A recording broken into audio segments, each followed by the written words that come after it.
You're about to watch a Trains Newswire video.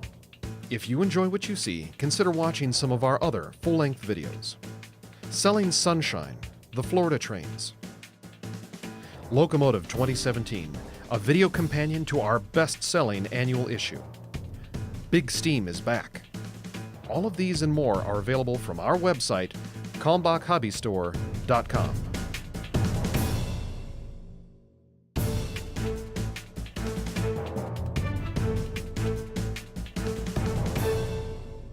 Good morning, Trains Nation. Today is Friday, February 16th, 2018. Happy Lunar New Year to those who celebrate. We're glad you could join us for another episode of Trains Newswire Roundup. I am Steve Sweeney. Hi, good morning. I am Jim Wrinn, and we were just chatting before we started here. My dog's pretty happy that it's Lunar New Year, Chinese New Year. So yours is too? Yep, he is. Luke, Luke is a big dog. Millie's pretty happy about that. Yep. I invited her on the show, but I got to get permission from higher ups before we can do that. That's right. That's right. And we'll do it whenever on a day when you're taking the day off, and Millie can be the co-pilot. Okay, I like that. Yeah, it'll be an improvement. That'll be cool. Yeah. Anyway, got lots of news this week. Yeah. I was counting the wire stories this week. We got a ton of stuff going on. We got a ton of stuff going on. We got like 50 stories happening Absolutely. already, and it's not even, the day is not even finished. Yeah, Week is not even it's finished. a good, there's so much going on today. There's preservation stuff, there's crashes, not that we want crashes, but there are crashes that we're covering, plus positive train control. Positive train control. So can we start on positive train control? We should start there because it was the big topic of a congressional hearing this week. Richard Anderson, the head of Amtrak, came and said that he's not going to run trains on routes that are not ready with PTC by the end of the year, which is the deadline that Congress set. That's right, December 31st, 2018. And there's a flip side to this that we're just starting to explore this morning. If Amtrak is positive train control compliant, PTC compliant, we believe that they're not going to let anyone else run on their property. So if you're a commuter on the Northeast Corridor with NJ Transit or SEPTA or someone else, and your equipment isn't running with PTC yet, ooh, that could be bad news for you. Very bad news. Plus, the Class 1 railroads through Ed Hamburger with the Association of American Railroads say that, don't worry, Class 1 railroads will have PTC 100% installed, which, like I was telling you yesterday, is like building a house and putting in the lights and putting in the refrigerator and the electric stove and the water heater, and then saying, but does it work? Does the refrigerator make ice cubes? Yes. Right, and if it doesn't, then who cares? Yeah. So, the race is on. And it was kind of interesting. You and I were sharing a graphic that BNSF had posted on Facebook this week about how far along they are. Yes. And I know you and I have read reports from UP, about different installations. Obviously, CSX was installing in South Carolina the other day when that horrible crash happened with the Silver Star. So there's a lot of work going on right now. Oh, tons of work. But a lot. The thing about it is though, is a lot of the installation work after that is about testing it and making sure it works, finding the glitches. So a lot of work yet to be done. Yeah, absolutely. In a short period of time. A lot of that, and we know that they've been working on this for years. I mean, at least the past 10 years, but even longer than that. So we wish them luck, but we'll be covering that in the days and weeks to come. Big news. Ron Batory? Ron Batory, yep, he's going to come into play in this now. He finally was confirmed as head of the FRA. He's the new FRA administrator. Former guy at Conrail, shared assets, long career railroader. Great person. Probably the best qualified person that's been in that spot in decades. So I would agree with you. We wish Ron and his crew well. They've got a lot of work ahead of them, but we're glad to see that finally being done. Some lighthearted news before we get into steam, because I know there's some steam going on. We got a movie review up from Ralph Spielman about 517 to Paris. Did he like it? Yes, he liked it. He gave it 8 golden spikes, which is a pretty good review. Catch it on Trains Newswire. We even have a embedded video trailer there. I do want to go see that. Yeah. Circus Train. Yep. A good chunk of the Circus Train is getting a new home in North Central Florida. Yeah.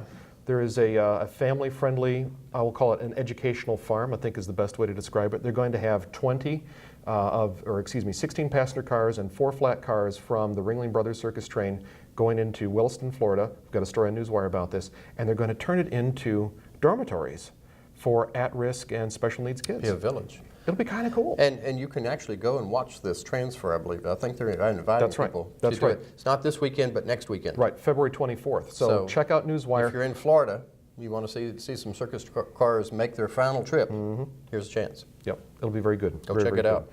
And then intermodal. We love intermodal. I love intermodal. Everything in my house comes in a box at some point.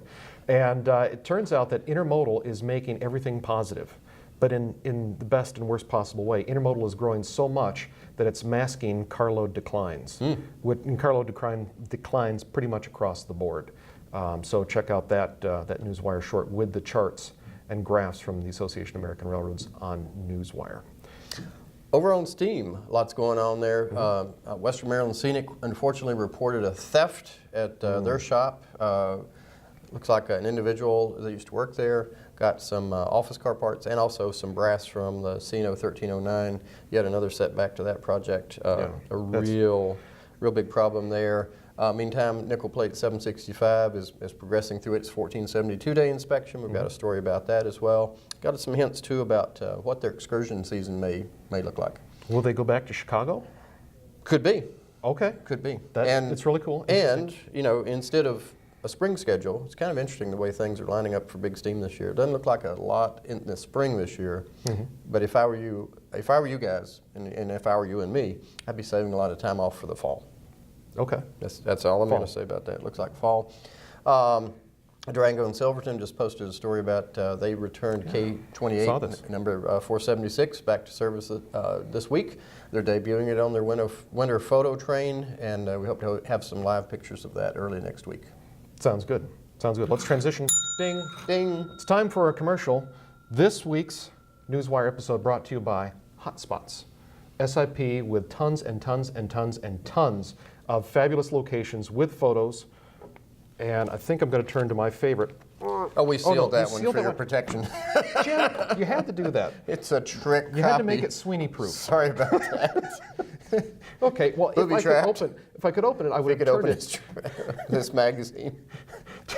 You can open it. If you order it from cullenbachhobbystore.com. We promise yours is openable. That's right.